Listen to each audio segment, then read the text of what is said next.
This is the Rebel Mindset. Is the Rebel Mindset. Is the Rebel Mindset. Is the Rebel Mindset. All right. Ladies and gentlemen, we're here for another episode of the Rebel Mindset. My name is Chris Falcon. I've got with me today an awesome guest. He's a dear friend of mine, a handsome man, actually. Very short, handsome but man. handsome. Short, well, you know what? I mean, short, but you got big hands and a big heart. Does that count for anything? I think so. Yeah? Yeah. I've got Dan DiMaria here with me today, mortgage banker and mayor of Morton Grove, to talk about leadership in its many forms.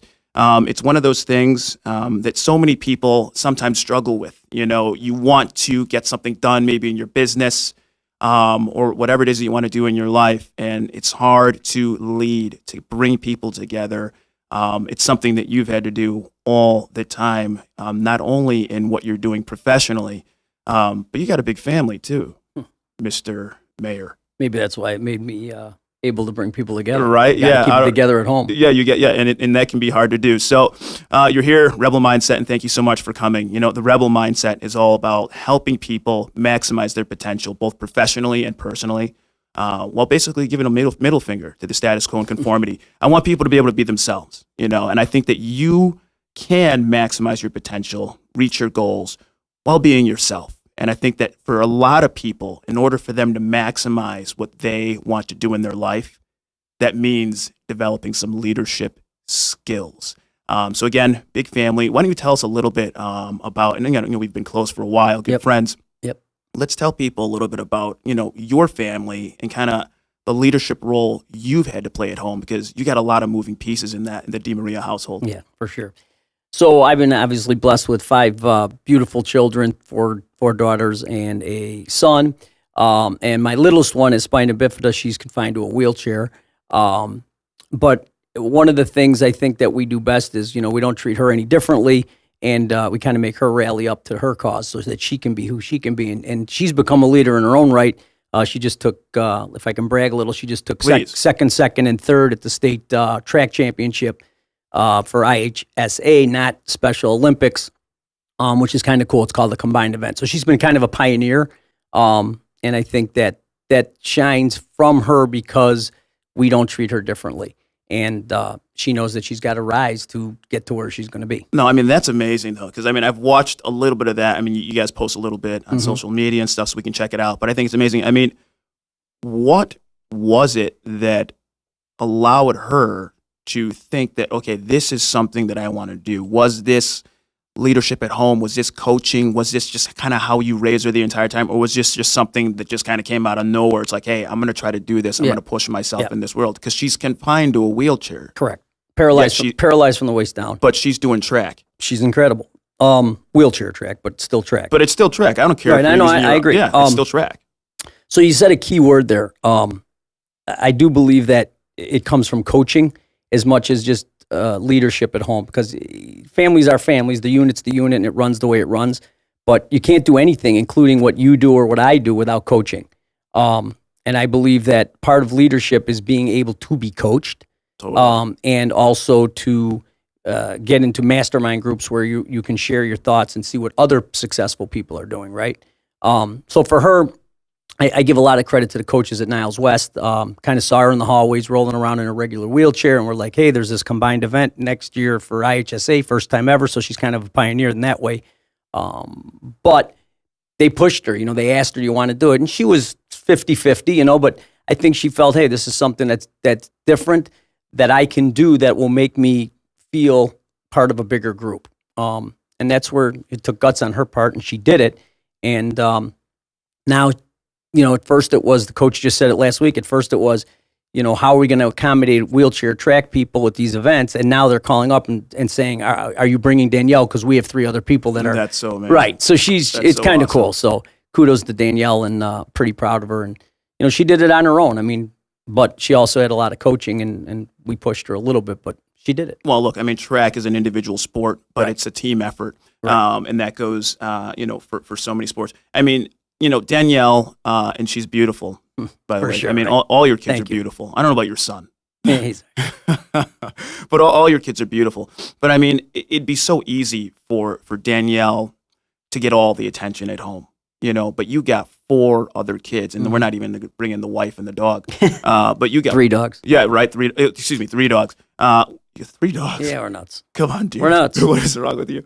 A lot. Right, but you got 4 other kids that you need to manage, and you need to care for, and you need to support, and they need a leader. So how did you, with artistry, because everyone is so well adjusted, how did you make sure that you were divvying out the attention and the DiMaria love evenly, while obviously you want to go ahead and make sure that Danielle is feeling no different than she should feel? Right. And I think any parent, you look at each kid completely different, and obviously have equal levels of love for all of them, but you got to identify what their strengths and weaknesses are, and you got to give that attention to both the negatives and the positives. I should brag about my other kids. My oldest is a nurse at Lurie's. My second one is a special ed teacher. Leah, who you know the best, here's a kid who basically is an independent thinker and was going to do what she wanted to do, and she's finding her way now in cosmetology school.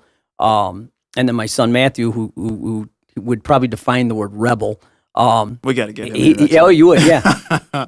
Very independent thinker, and he's as all 19-year-olds, he's got to figure it out. But yet, I can see it in his attitude, which is something you probably want to talk about. He knows he's going to be successful. And I think that has a lot to do with people that are leaders knowing. You have to know. You have to first imagine it, believe it, and then execute it, and then live it. Yeah. And I think I see that in him. So it's hard for me to say things to him when he says, "Dad, I got it under control." When I know he does, but he's still 19 years old. And you're still his dad. Yeah. So, again, back to your original question, it's not something that you plan on. You just adapt to each kid. You have 1, then you have 2. Then you go from a man to a zone, and then, but you still got to give them that individual attention, that nurturing, that love, that push, and that each one's discipline is a little bit different because you got to know how to handle them. And that's part of leadership, right? You have to know your team. Totally. And you have to know what's involved with your team and who the players are, what their strengths are, what their weaknesses are. And you do it at home, and you do it in your day-to-day business life, and in my case, my day-to-day public service life. Man, and we're going to get into that. I mean, we're lucky right now because we live in a world where there are so many incredible leaders out there, in the world of business, if we want to talk about that. So many incredible leaders, and we have so much access to these leaders, whether it be through social media and Twitter and more books, than ever, yeah. right? More than ever, you know sure. what I mean? Like, there's always been a lot of brilliant people out there, but we got them. They're in the palm of our hands, literally. And you got people like Steve Jobs and Elon Musk and all these people that we're capable of learning from. And so many of these people, whenever I look at them and I read about somebody, I see one consistent thing. And we're going back to talking about Matthew. They all kind of seem like they were visionaries. You know what I mean? Sure. You're talking about like Matthew, like you want to kind of get on him because you're his dad, but at the same time, you see that this kid has a vision and you trust in that vision. Do we think that being an effective leader means you kind of have to have that visionary component, or is it something that really isn't as important as we think? I would use the term outside the box, right? I think the people that you mentioned all thought outside the box. Totally. Not only did they think outside the box, but then they believed they could get it done. Totally. So when I, going back to Matthew, yeah, that's kind of what I see with him. I think he knows how he'll get it done, and he will get it done. But again, one of my heroes and people that I kind of try to model myself of is Walt Disney, right? Sure. I mean, that's a dreamer. Some people thought he was nuts. Totally. And he failed. Like Abe Lincoln, they all failed too. A lot of these guys and failed. He was a rebel. And he stuck to it. He kept pushing. Correct. Even Abe Lincoln was a little bit of a rebel, even though you don't think of him like that, right? Right. So you get to a point where you see something and you can say, I can do it better, or why aren't we doing it another way? And that's kind of how this whole mayor thing popped up for me, as I was a trustee and the current mayor was doing his thing. And I just kind of thought to myself, I think we can do better. And that was kind of one of my campaign things, but I meant it. And then I visioned what I wanted to do better. I wanted to get a restaurant in town. I wanted to move the water from Chicago to Evanston, which we're now doing. And Moretti's is now open. And it's a pretty cool feeling when you're driving down the street and you see this beautiful Moretti's and there's an hour wait to get in when it was your idea, so to speak. But again, by no means am I taking all the credit. You have to assemble a team. So what I did when I ran for mayor, Chris, was there was two kind of factions in Morton Grove. There was an action party, which is my party. I'm wearing the orange today, and the caucus party. And it wasn't like true diehard Dem Republican politics, but it was still two factions. Right, still divided. So the first thing I decided was, okay, look, I know people on both sides of my action party team as well as the caucus team. I get along with all these people. Why not come together for the cause? So the first step, and it was hard, was to bring them together, right? So you got to bring people together. Now you have these people together, and you have a lot of personalities in a village. As you do in a corporation, as you do in a gym, it doesn't matter. There's always a lot of personalities. But we got to talk about that for a second. How the hell did you bring these people together? Because I feel like that can't even happen in Washington. Yeah, if you want to go down the Washington Road or the Springfield Road, I get it. We don't got to get too political about it, but I mean, and that's why, to me, you brought them together. I did. But again, for me, the only government that works is local municipal government. If you really look back at the Constitution and our founding fathers, I think the closest form truest form to what they envisioned was local politics. Totally. So as it gets bigger, it gets a little bit more diluted. It gets a little more convoluted. There shouldn't be pensions. This shouldn't be a career. You're supposed to serve. See if you took away all. Now you got me kind of going on a political thing here, but see if you took all their benefits away and their $160,000 salaries, would they really want to serve the United States? You mean you're not serving the people of Morton Grove because you're getting $200,000 a year and 3% pay increases every year? That's my point. Right. So and when I told you what I made, you just about threw up. I remember that day vividly. Something came up. So I make $6,000 a year, which is basically, if I figure it out every day, I make about $15.63 a day being mayor of Morton Grove. So there's the title of your book, 1563 a day, right? Okay. Right. But again, here it is. I want to serve. So, but going back to your initial question, bringing people together.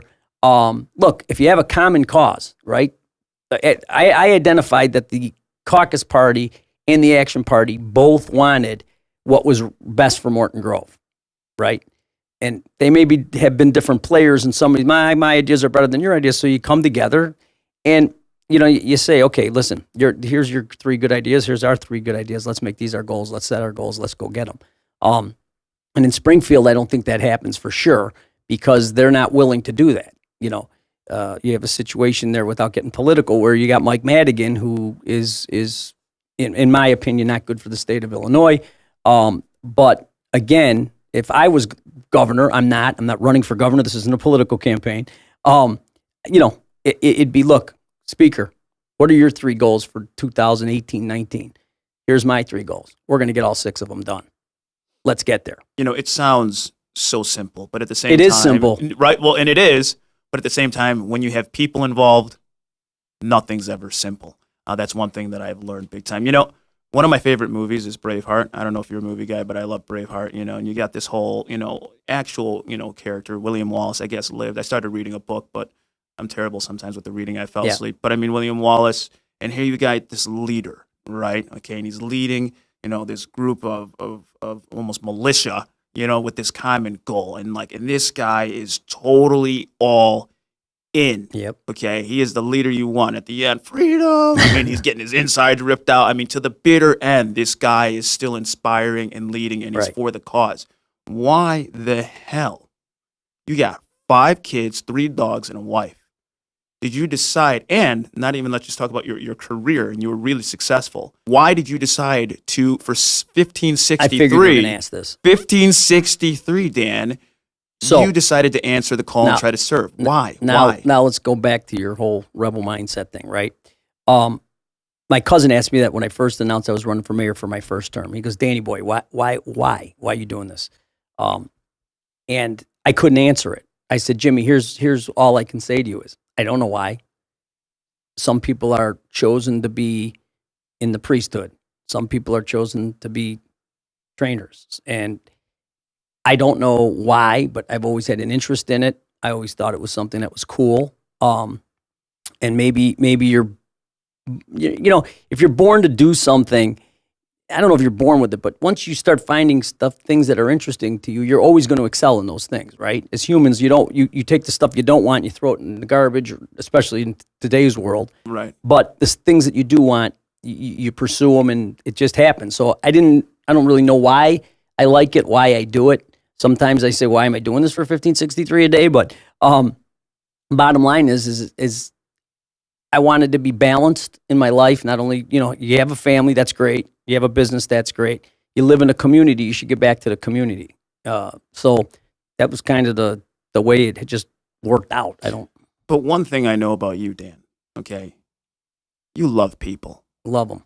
I do. I'm a people Okay. guy. Yeah, I know it's true. Everyone's going to say the same thing about you. You love people. I do. And you love taking care of people. I do. Okay. So, I mean, was this something that was just, like you're saying, natural? Like, you want to take care of people, so why not take care of my community? Why not step up, answer the call, and try to help as many people as I can? That's it. Right? Yeah, that's a part of it, for sure. Yeah. I mean, I think some people are born with that, and maybe you tap into that, kind of innate nature to want to get up and lead. And whether you're looking at it as an opportunity to lead, like I'm going to go first, or if you I want to help, I want to give because I care, it's still something that's there. But what about these people maybe that don't have that innate nature, that quality to want to take care of people? Somebody that's like, okay, I think, really analytically, I have this franchise. Mm-hmm. I want to make money. Mm-hmm. But I still have to lead my staff and all these people, but they don't have it inside them. Is this something that we can kind of learn a little bit more about? I think you need inspiration, right, to become a leader. Yeah. Meaning something's got to inspire you. Something's got to drive you to want to lead either a company, a village, whatever, a family. You just Can it be money? I think money is not primary in it. I think money would be secondary. Could be a secondary So look, motivator. when I'm doing a loan, right, or a mortgage, I never, as long as I've been in the mortgage business, which is a few years now, I don't ever think about the money. It's like, look, I'm either going to help somebody buy a house, I'm going to help somebody get a lower interest rate and save money, or I'm going to consolidate their debt and save them money. Those three things are very rewarding, and I think about those first. Like I get off or excited on, hey, Chris, I just looked at your loan. I'm saving a guy right now, and I'm not advertising my company by any means, but Fairway Independent Mortgage. Nice. That was so good. But the point I'm trying to make is, Morton Grove, by the way. That's right. The point I'm trying to make is, it was just great when I go, hey, Mr. C, I just found you $900 a month. Right. That's a lot of money, and that's the reward. I didn't even think about the loan amount and how much percentage I'm getting. So the money thing, as I get older, I realize you can't think about the money first. You got to think about the net tangible benefit first, the product, whatever you want to call it, and the money will follow. And I used to hear that when I was younger and be like, what are they talking about? But really, once you get that mindset, that paradigm shift in your head, that I'm going to do what I like, and I'm going to do what I think is right, and I'm going to do it for others, the money will follow. See, I feel like there's a theme, I don't know, I mean, if this is just kind of an energy that's radiating around the world, but there's a theme, words like passion, collaboration, putting the money aside, putting all these other things aside, and focusing on giving, sharing, all that stuff. I sat down with a buddy of mine, James Levin. He was talking about sales and networking, and when he talked about networking, he said that the entire point of networking is to figure out how it is that you can help other people. Yeah. And in what you just said right there, you're trying how I can help this person save, how I can help this person achieve a goal or a dream, how I can help this, help that. We seem to be circulating, and circling around the same core ideas here, that maybe to be an effective leader, to be the best leader we can be, is simply just about giving. Yeah. And about helping people. Givers gain. Right? Right? That's, and not to get deep down religious, because I'm not certainly not the most religious can talk guy. Religion here but if you and I have talked about spirituality before. No, go there. In the middle of, before he makes me throw a tire 3 times my size around a room. Like 4 times your size. It is 4 times. There's so many quotes in the Bible and even the Quran, I mean, in the Torah, right? That it's so true. I mean, there's gems in there that are just about what we're talking about. And if you look, the big names in the Bible were all givers or helpers or service people or whatever it was, right? So, but I don't know. I think people are kind of, in 2018, I think people are just tired of the same old, and are starting to realize about gratitude and starting to realize about serving others and just if everybody's just helping each other and wants to help each other, the world can only become a better place, right? Totally. I mean, it's cheesy, it's corny, but it's true. And people have been talking about it for thousands of years, you know. I just said it's in Right, the Quran, it's in the right, Bible, for it's thousands in of the years. Torah, yeah. And it's almost like just now, and some people are still resisting it, but just now it's really kind of becoming mainstream, you know? That's right. And in certain ways, I mean, some of these words are kind of almost cliches now, you know what I mean? I know. This whole idea, I mean, it's everyone's core values Yeah, and I everyone's know. this and that. It's Yeah. crazy. You know, for myself, growing up, it didn't matter what I was doing. Every single team I was on, anything, I always played a leadership role. Not because, like, you know, if the coach is like, oh, who wants to be captain? I never raised my hand to necessarily be captain. Right. I found myself in that position and, you know, and did the best that I could. But my way of leading was to lead by example. That's right. You know, I can be a cheerleader. I got a loud voice, but it's not like my nature per se. I'm Right. just going to get out there and I'm going to do it. And that's how I did it on the football field, and people followed. It was just through doing it. I'm going to be the first one out there on the field doing it and the last one leaving. And that was my way of leading and setting that example. Setting that example makes me think of a song by Saul Williams, you know, amazing, amazing artist. And in the song that he has, he's got his father. It's called Our Father. Okay, you guys check out this song on Spotify or wherever, iTunes. Get Our Father by Saul Williams. Incredible. And the first about 5 minutes of that song is a portion of a sermon by his father, Saul Williams Jr. And he talks about, you know, and I wish I could quote it exactly, but he talks about, you know, in this sermon, and he's an actual sermon, this was an actual piece of the sermon he gave about why there's so many messed up families. Okay, I believe he was at a church in New York talking about messed up families.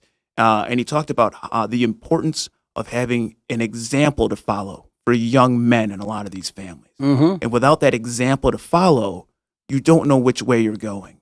And what's even important also, what's even more important is you not only need that person that can set that example, but that person that sets it needs to know what they are doing. Yeah. You know, how important, you know, was it for you? And I'm just curious because I do consider you one of my mentors. Thank you. You know, many people, a community of people, a city look up to you. Okay, you're a mentor to all those people, and you've told me about your style of how it is that you lead the city. But who set that example for you? You know, we talk about how someone can be born with this innate stuff. Yep, good point. But Dan, That's a good question. Who Well- set that example for you? Well, number one, my father and my mother, but my dad was a giver. You know, he was always, if he wasn't at home working or with us, he was helping somebody, you know, helping bring food to the poor. He helped a couple guys on the west side of Chicago that were laborers for him back when people of color were discriminated against, gave them their mortgages. Bought the houses for him, and they paid him back, and he set it all up. I mean, he recorded it with the county. He wanted it to be legit. I mean, we remember the guy. You know, I used to wake up on basically every other Sunday morning, and there was two, you know, black gentlemen sitting in my house in the early 70s, you know, and it was great. I never even thought about it until later. I was like, boy, that didn't happen in a lot of houses in Niles, Illinois in 1972, 73, 75, right? Right. And I think maybe his giving nature lent itself to where I thought, God, that's great. He's helping somebody. I mean, unless you're a rotten, evil person, when you see somebody helping somebody else, it makes you feel good. So then you start doing it, and then you realize how good it feels, you know? And so I would say that part of my life was pretty influential for me. You know, and then I never was, I mean, I'm a political science major, and politics interests me, but I never really looked up to somebody in the political role, you know, while like other than maybe Reagan, that like, wow, this, you know, I'm going to be like that guy, you know what I mean? Right. But then when you get older, you realize, wow, so if I'm mayor, we can do better for the town and listen to what people want and help people. That's kind of a cool job, right? I mean, a trustee is great because you vote and you're part of it. But the mayor, you're setting the tone, you're setting the direction. And I could have walked away and I just said, no, I'm not going to do that because I know what we need. It was frustrating me. It's like, and again, you said earlier, you know, you kind of made me just realize it's just that feeling of giving. It's great. No, it's an amazing thing. Giver's gain, you know. Totally. And I love that giver's gain. I'm a small business owner, as you know. And I think that every small business owner that has a staff of any size is going to experience challenges when it comes to motivating them, inspiring them, and just kind of keeping them performing at the best of their ability. I have those challenges. I do the best I can, but I got a lot to learn. But I just have a handful of people to kind of manage and make sure that they're staying at the top of their game. You have the incredible responsibility of making sure that a city. Starting to scare me. I know, right? You're like, wait a minute, I do? Because one time Matthew was about 5 years younger, so he was about 13 or 14. We were driving in your favorite Mercedes I love with the top down, and he said to me, he's like, Dad, do you realize that 23,000 people like count on you and depend on you? And I said, just don't remind me. Don't remind me. You know what I mean? And I don't look at it that way. And it's an honor and it's a blessing and it's a what I call a life chip. And I take it very, very seriously, even though I come across as pretty casual. I mean, I'm in a band. People come and see my band. I mean, some people are like, how are you the mayor and you're in a rock band? And sounds like the kind of mayor I want. Right. But I'm not going to change who I am. So, as you shouldn't. Now, if I was a slick politician, I wouldn't be here in a golf shirt and Old Navy pants and Skechers, right? But that's who I am. I could, easily be in flip-flops. You know that. And I'm not going to change. And I think going back to your leadership role, leaders don't change. You are who you are. You're true to yourself. You're true to the mission. And you got to be able to take heat. And you got to be able to know that not everybody's going to like you and like your decisions. And not to be, not condescending, but not to be a jerk. But I'm going to say it, and I hope everybody listening or watching doesn't get, but the lion doesn't care what the sheep think. Right. You know what I'm saying? Right. The sheep care more about what the lion thinks and does, and they can talk about it amongst the sheep. But the lion brings his what's the word they use? The pride? Pride. Yeah. Together. Yeah. And they all help each other, right? He protects and looks out for them, and the lionesses get the food. Well, to your point, there comes a point where you have to recognize the role that you're playing, That's right. And if you're going to be a leader, you can't lead and effectively lead if you just think that you're just another sheep in the flock. That's not how it works. But what I'm curious about is how is it you have your way of operating? Danny D's not changing because this is the way you do it. How is it that you effectively take your vision and share it with the many different departments that come together to make this village run? Because that can be tough just to do with 5 people. And you're never going to have everybody agree all the time, Chris. That's for sure. But you need to surround yourself with people that share your vision. Surround yourself with people that share your vision. Your vision.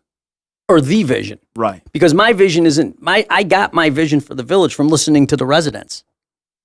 We need restaurants. Man. Right. Our water bills are too high. So you listen to the problems and you then assemble your team of people that are thinking like you, and you say, listen, this is what the people are asking for. This is what the company is asking for. This is what the client is asking for. We got to go get it. So here's how are we going to get it? Now you have to assemble a team that goes and gets it and does it for you. People listening at home, you're in your bedroom, wherever, take out a pen and paper and write down what the mayor is saying. The first thing we got to do is listen. We got to listen. Second thing, you have to surround yourself with like-minded people. Period. That's it. You have to. And it doesn't mean the people that aren't like-minded like you are bad people. But, if the vision's good and you've listened, a majority are going to be with you. Right. You're always going to have the 25, 40, 35, 40% that aren't going to be with you. I mean, it's just the way it goes. And there's always going to be naysayers, and you just, I use it to my people that I am involved with, not only my family, friends, but the people around Morton Grove, I use the term noise. Yeah. There's always going to be noise. You got to turn the noise out. You tune it out, turn it off, right? And then focus on the music, Oh, yeah. That's the best way to describe it. So there's always going to be noise. You just got to avoid the noise. I was, It doesn't mean you don't listen to them. No, for sure. believe me, I get a lot of calls from the village, and I'm not going to be able to help these people, and I want to, which is a frustrating thing. But just the fact that you listen to them, Chris, they're thankful. Hey, Mayor, I know you're not going to pass this ordinance the way I wanted it, but I got to say, you listened. And generally, when you're doing what I'm doing as mayor, our ordinances come from listening. So a lot of times we incorporate a little bit of everything. That's a good piece of legislation locally, for sure. But again, you still got to listen. Doesn't mean you're going to be able to facilitate. Right. But honestly, that's half the battle. For sure. Listening. You learn from it. I've got this column, local newspaper here. It's a wellness column. And I interviewed the head of communications for Glenview, Lynn Stiefel, to find out, and she's responsible for all the communications that happen in the village. That's a serious job. And so I wrote a little piece about, comparing how a village handles communications and how we communicate with our bodies. But she told me that the most important thing is this whole line of communication. You know what I mean? Of actually communicating with people in a way at which they're getting the information. If you're not communicating with them and how they take it, it's all going to fall apart. So how are you getting the message across? You're listening to people. You've got a team of people that share the vision because you've created this group. That's right. But how is it that you are communicating and making sure that this message is getting around? I mean, are you? So what's your style? How are you pulling it off? So one of the things we implemented in Morton Grove, which is kind of cool, is we do community outreach 4 times a year, where we go out to the different sections of Morton Grove, north, south, east, west, and we let the residents come, ask us questions. If they have a problem with Public Works, they go talk to Public Works. Problem with the fire, or want to compliment too. I don't want to just say problems, but each department head is there, and they can talk to them, and they get to see their elected officials tell us what's on their mind. What's happening at the corner of Waukegan and Dempster? What's happening with Moretti's? What's happening with the water? We send out electronic emails to everybody. We send out a village mailer, as best we can, probably 5-6 times a year. If it's a big issue, we try to have a town hall meeting, or we do these community outreaches. So you want to make sure that they're getting the right information. I hate to bring up the word fake news, but it happens at every level. There's fake news. There's always fake news. You know what I mean? So you try to just get the word out, and there's nothing like knocking on doors and shaking hands. Well, look, and that's where I wanted to go with this, because for me, leadership, and I've always just this has just been the way I've defined it for myself, is just going first. Okay, going first, be first. And I remember when I was talking to you about your style and your approach and the incredible responsibility that you have, you told me that you're not afraid to get out there and talk to the people. That's right. You're not afraid to go out there, knock on doors, be with the people, knock on the doors, ask them what's going on, and listen. That's how it worked. Human connectivity. Get out there with the people. That's right. And again, back to your whatever time ago that was, 15 minutes, or you said. I am a people person. I love being with people. Like I meet somebody, I love it. You know what I mean? And some people don't have that personality, and doesn't mean they're bad people, but it's definitely, that's probably a gift from above, or my parents, whatever. But you got to be, in my business, both mortgages and mayor. You got to be a man of the people. You got to be with the people. You got to listen to the people. It's called public service, public servant. You're serving the people. Somebody the other day called me a politician. I about jumped off my chair. I did, literally. I stood up and said, "Can I have the mic for a minute?" I said, "Listen, first of all, I'm not a politician. I'm an elected official, public servant." And there was some alderman from Chicago sitting at the table and a couple state reps. I said, "They're politicians. I'm not." So it's called public service, and that's why it's called public service. You serve the people. But you got to be able to knock on doors. It's the best. I hate it. In February, it's cold. It's election time. You're knocking on doors. "Hey, Mrs. Smith, how are you? Yeah, just want to know, how's everything going in the village?" "Oh, I know you." Or sometimes they don't, and they're like, "Oh, it's great." Or sometimes it's like, "I have a big problem." "Oh, what's your problem, Mrs. Smith?" "Oh, you see my road out here by my driveway? It's all crumbled and cracked, and I called Public Works, and they couldn't get it done." Well, the best feeling is boom, boom, boom, boom, boom. "Hi, hey, Andy."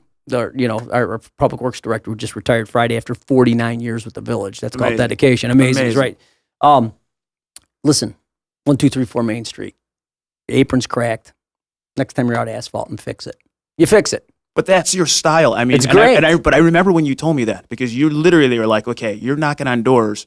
Someone's telling you what's going on. You took out your phone and made the call right there. You know? One, I didn't want to forget. And two, that's how you get it done. You know, just do it. Like Nike. Just do it. Just do it. Do it. And the nice part about being the CEO of a company, or in my case, CEO of Morton Grove, is that if you have the right people in place, it's a phone call away. So that goes back to that again. Surround yourself with the right people that share your vision.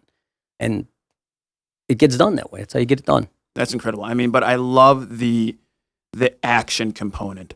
You know, the action. I mean, you know, it's easy to think about, you know, leadership and all the dynamic roles and just components when it comes to like running a business, you know, running a city, and even honestly, you know, looking at your family, because the parallels are so similar. But what about when it comes to just even dealing with yourself? You know, when you're sitting down, you're looking in the mirror. You know what I mean? And like, yeah, I got this room of people, and I need to rise to the occasion, motivate, inspire, get these people to maximize their potential. But sometimes the biggest person in the room that needs leading is the person looking back at you in the mirror. For sure. You know? For sure. So what do? You know, and I'll sit there and I'll talk to a lot of the leaders out there, because a lot of us, okay, fine, I've got my team, I've got my people, I'm running my business, I'm doing it, I'm giving that passion, I'm giving the energy, everything. But when I come home, I'm wiped out. And now I wish I had somebody to be there for me. Well, I got my wife and kids are there for me. So what is it for you? But remember, all of us at some point are always get to a point where you're just alone. Right. Right.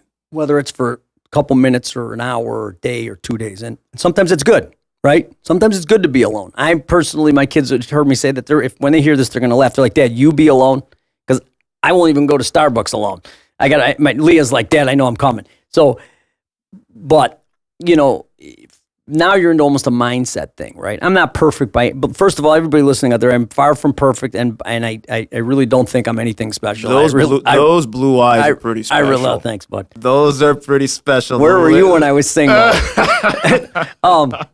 But the point I'm trying to make is, you know, now you're into a mindset thing. So, you know, it's again, I am who I am, and I do get fired up about things, my passions, the things I care for. So it's not hard to rally. There are days I get home from being a mortgage banker and I look and I go, I got a meeting at 7:00 and I'm down. But what inspires me then is, hey, these people elected me to do a job. It's time to rally. You know, it's no different than when a musician is sick, throwing up behind the amp and the curtains drop. You know, you know, my kids are going to laugh. They're going to like, knew you'd work Van Halen into this, and I am. But I remember the story about Eddie Van Halen puking behind he had the flu, puking behind the amps. And the show started, and there was some footage, and boom, freaking Eddie Van Halen. Like, you'd never know. And he had to go out and do what he had to do, you know, and he did it. And a lot of that's what you got to do. You got to rally to the occasion and just do it. And once you're doing it, you don't even think about it. And then at the end, you lay down at night and you're like, geez, I can't believe I can't believe I did it.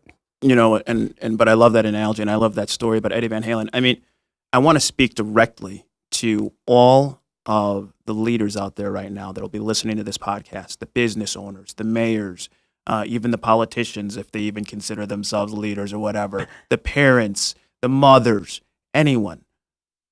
Those moments when you feel fried, okay, you're giving, you're rallying people together, you're doing whatever it is that you can do to keep sharing the message.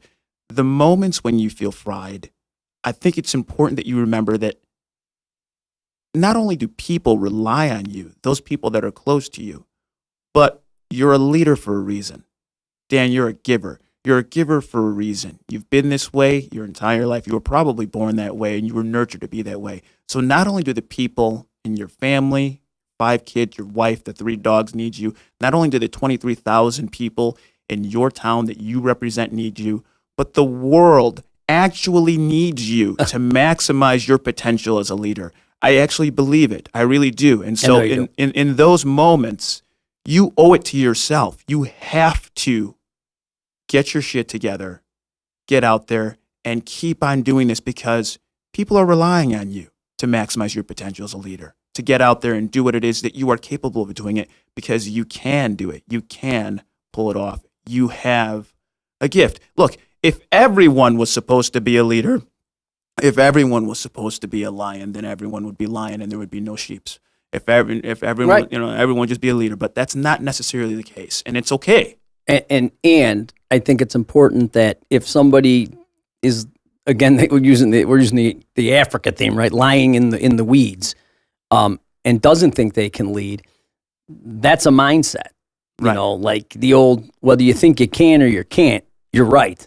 So Right. if you think you can, then take that leap, step up, and if it doesn't work, that's okay too. You know, I mean, so many people failed many times before it worked, including Walt Disney, right? Including Abe Lincoln, including Henry Ford. I mean, these guys failed before they were successful. But I don't know if you're born with it, but if you feel like I can make a difference, then you can make a difference.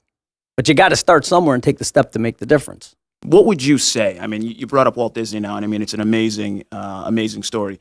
But what would you say to someone like a Walt Disney, who goes ahead, has this idea, sketches something out, tries to create something, gets turned down, fails, and now they're on the 12th, 13th, 15th time. What would you tell somebody like that who's like, you know what, I don't know. I've been trying to walk my path. I've been trying to make my vision happen, and it's just not working. What words of advice? Mayor, I'm coming to you for advice. I want to quit. What would you tell them? Well, what I would tell them is what you're about to quit something that you really love? Is it something that drives you, that's who you want to be? Then don't quit, because sometimes the urge to quit is right before it's going to pop. Don't let anybody talk you out of it. People can think you're crazy. That's fine. But then again, to get to be that leader and to get it to work, you got to take that extra shot. And that's where people stop. A lot of people just stop. Listen, I could have stopped, walked away as a trustee, right? I mean, looking back, to get Moretti's was a big fish, but I didn't. Moretti's told me no twice. He did a great. Mark Hoffman, the owner, and Freddie, they said at the grand opening, and the guy, Chris, you would have loved it, because the guy did the best Dan DiMaria I've ever seen. Mark Come Hoffman. on. Oh, it was funny. The whole crowd was laughing. But again, he told me, I told him no. A month later, he's on the phone with me. Mark, you're not telling me no. I'm going to give you a demographic sheet to show you you're wrong. And I did. Again, had the staff and the backing to be able to go back to him. But my point is I was not taking no for an answer. I visualized it being there, and I knew I had to stay persistent with it. Now, after the second no, I could have just said, hey, staff, we need to have a meeting. Listen, this Moretti's thing ain't going to fly. You know what I mean? Never. I said, we got to do what we got to do to get it done. We got to think outside the box. Let's make this happen. And it worked. And obviously I brought it up 3 times, so I'm pretty proud about the Moretti's thing, but it goes back to what you just said. Is it something you think is worth it? Is it something you love? Is it something that people are going to want and it's going to serve people? You don't quit. You can't quit. You're too close, so I don't know if that makes sense. No, it makes perfect sense. You know what? I mean, I have, my whole motivational speaking that I do, right? Obviously, I'm so motivational. But in that world, people see me, all right, thank you. But people see me wear these shirts that say VGA on there, okay? And it stands for Vision, Growth, and Action. And people ask me what that means. And it goes along so much with what you're saying right now. You got to be able to visualize what you want to be able to do and what you can do, what you're capable of doing as a leader and as an individual in general. Visualize it. And visualizing it isn't just seeing it, it's feeling it. Yeah. What does it feel like to achieve that goal? What does it feel like? That's massive. The next thing, the G for growth, you have to understand, and this goes to what we were just talking about, okay, come on, Mayor, I'm failing. I've tried 12 times. The growth process involves struggle. For sure. You have to visualize what it is that you want to do. And next, you have to understand that this is a process that involves growth. Growth is not possible without struggle. There will be failures. That's right. But what comes next, once you understand that, is action. Right. It's 2 steps up, 1 step back. You're damn right. Versus 1 step up, 2 steps back, which is how most people's lives feel sometimes, and that's how people think. Oh, I'm here now. I knew I shouldn't have done this or that, and then they go, things are good, and they go back. But no, that's true. Yeah, and it's worked for me. But you got to take action. It's that action step. The thing that takes the whole thing to another level. Okay, I've got my vision, Mayor. This is what I want. I've got this vision. But what gives it higher purpose? How is your vision going to help others? That's right. How's it going to help other people? If you can somehow find a way to take your idea, your concept, your invention, whatever it is that you want to do, visualize it, understand that there will be setbacks, take action, keep on pushing, make it happen. But if you want to elevate it and bring it to another level, figure out how that thing is going to help people. Yeah, can I have just my phone for a minute? I just want to read something to Chris that's on and you've seen it, Chris, but this room, by the way, for those of you that can't see, is we have a massive audience. So it's way bigger. There's people behind the scenes, and the mayor has called for something. So on my Facebook page, okay, there's maybe you want to read what that says. What Walt Disney says. Okay, this is on my Facebook page. So all right, so here we go. First, think. Second, dream. Third, believe, and finally, dare. I love it. That's it. Dare to do it. That's right. Dare to make it happen. That's it. I mean, that's it. That's it. I love it. You live it. You breathe it. And I love it. And I mean, and it's on your Facebook, so it's got to be legit. Exactly. Well, I try to keep everything legit on Facebook. It's got to be legit. It's got to be real because it's on social media. Mr. Mayor, Dan, thank you so much. Thank you for having me. Coming it was in, fun. Man. Okay, it was you fun. are awesome. Thank you guys behind the scenes here. There's a reason why you are one of my mentors. You know what, guys, listeners out there? I mean, what he said is true. The first thing we got to do is we have to listen. Not only listen to the people around us, the people close to us, not only listen to the world as a whole, but listen to ourselves. Okay, listen to what it is that we feel. Listen to what it is that we want. Listen to what it is that we're capable of. If you want an idea, a thought that you have to truly become something, to give it life, you have to share it with other people. And that means surrounding yourself with like-minded individuals.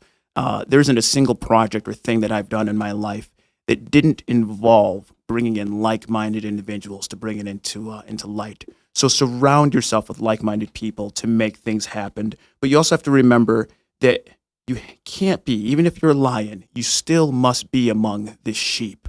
A lion needs to get that kill, and you need to be around the people. You need to get out there so that you can keep your finger on the pulse. So if you're leading a group of people, don't be afraid to get out there and be seen. Be visual. Show vulnerability at times to your staff or the people around you. It's going to show compassion. It's going to show that you're a real human being, someone they can connect with. And more than anything, do not be afraid to dare. Get out there and take action in your life. Make things happen for yourself and for those that you're willing to lead. Be brave, but at the same time, be smart. Right. Know and understand that you're a leader for a reason. You're a leader because you have the ability to make it happen. You're a leader because you have the ability to lead. The next person we're going to be bringing here onto the Rebel Mindset is somebody that I just can't wait to talk to. We got best-selling author Howard Falco talking about just all the dynamics of figuring out who it is that we are, and we're going to talk about his best-selling book, I Am. I want to thank all the people behind the scenes here at MediaPods. Go to MediaPods.com, as well as the Jester Radio Network, and my incredible guest, Dan. How can people get more of you? Is there a way to get more of you, or just want them to call the village? No, you can. Facebook's a good thing. Twitter, Facebook, follow me. Twitter, he's active. All the social media stuff is great. And, he's active. So, like I said, I'm in Morton Grove. I'm around. Yeah. So you see, he's on the street. So I am on the street. He's not only an incredible leader, but he's somebody that you can learn a lot from. So go ahead and try to get your hands on some more Dan DiMaria. Thanks, okay, Chris. guys, go ahead and rebel on for me. Thanks.